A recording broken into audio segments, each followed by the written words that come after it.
Being part of the CBS family at this stage in my career, let me just tell you something. When I was growing up in Cleveland, DXing great radio stations like WABC and CBS-FM and WNBC when I was a kid, my mom said, son, if you do well, you'll go to New York someday and you'll work for one of those three radio stations. Well, WABC isn't playing music anymore, WNBC isn't there anymore, and CBS-FM, it's here, Mom! Just wish she was alive to see it.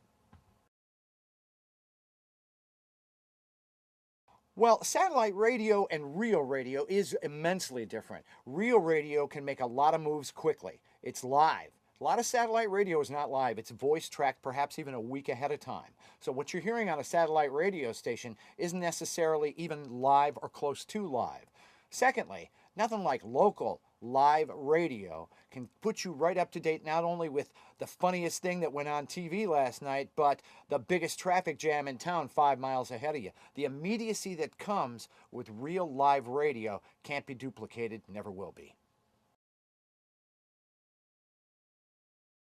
Why are radio personalities important to a radio station? It's kind of like having a bank with just ATMs. It's okay, it's efficient, it gets the job done, but do you feel comfortable walking up to an ATM machine and getting your business loan?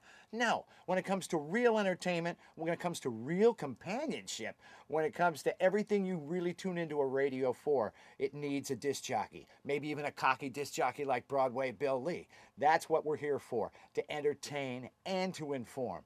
And nobody does that better than a guy who's actually there with you, doing it at the same time you're doing it in real time.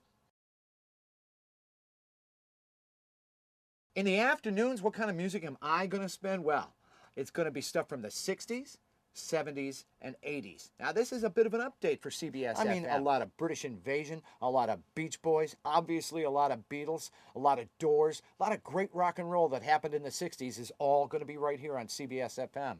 In the 70s, perhaps the greatest musical production decade of our time.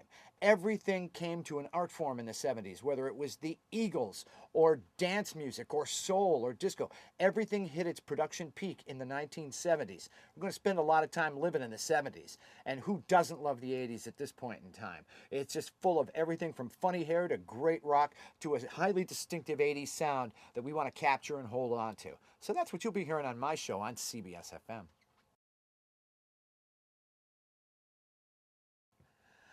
Can listeners expect anything special from me? Well, I can tell you one thing I always try to do is let the music star and let the people star. If you call me, Broadway Bill Lee, every afternoon, not only will I try to get, with all my heart, the best song you want on, and maybe even play your request and dedication, but maybe if you just call up to chit-chat, shoot a fat talk about this and that, maybe we'll wind up talking about it on the radio together. That's the kind of thing that happens with me all the time because I like to turn the show over to my listeners. It's really your show. It's not mine. I'm just here to produce it.